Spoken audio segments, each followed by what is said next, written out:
Kalau kita menikah tidak dengan memilih, bagaimana kita akan menjalani hidup tanpa memilih? Memilih itu adalah memilih dengan akal kita. Memilih dengan akal, pemahaman kita, bukan dengan hati. Jadi yang kita pilih adalah, ini logis, jadi masuk akal. Jadi yang berbicara di sini ada akal. Di saat Anda memilih, pastikan Anda dengan akal Anda. Maka di saat sudah tidak digunakan akalnya, dia tidak memilih lagi namanya. Memilih itu melihat ini baik, tidak baik, cocok, tidak cocok kira-kira. Terlepas dari aku senang atau tidak senang. Yang jadi masalah adalah sebagian dari anak-anak atau yang siapapun dari kita kadang menikah tidak memilih, bukan menggunakan akalnya.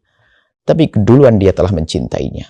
Sehingga betul, kalau sudah cinta melekat, gula Jawa rasa coklat, dia tidak bisa bedakan. Mana bisa memilih saat itu? Makanya memilih itu adalah dengan akal. Siapa yang harus Anda nikahi? Bagaimana masa depan setelah pernikahan? Sifat akhlaknya seperti apa? Bagaimana nanti dia dengan ibuku? Bagaimana ibuku dengan dia? Bagaimana ayahku dengan dia? Bagaimana dia dengan saudaraku? Bagaimana tentang karirku yang aku bangun? Bagaimana tentang perjuangan selama ini aku mulai? Ini kita harus ada gambaran kalau kita menikah. Jangan asal. Dan kita bisa memilih manusia sejagat. Sehingga nanti kalau kita membahas selanjutnya ada pembakufu, itu adalah keserasian. Serasi maksudnya adalah bisa menyesuaikan, ada keseimbangan. Bukan urusan nasab, bukan urusan saja. Banyak sebetulnya. Jadi hendaknya kalau kita ingin menikah dengan seseorang, harus kita punya gambaran bahwasanya aku dengan dia itu bisa seiring, berjalan. Maka kita tahu dong siapa dia. Jadi memilih. Nah, Islam mengajarkan memilih.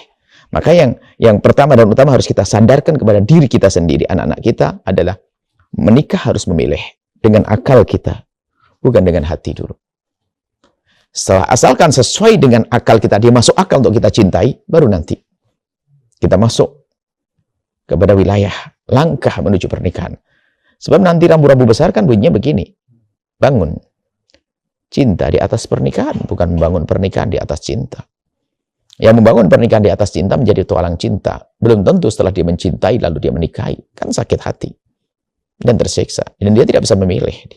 Sehingga ada orang menikah dengan seseorang tanpa ada kriteria yang sesuai dengan apa yang dia inginkan. Hanya karena dia terlanjur terjatuh dalam cinta.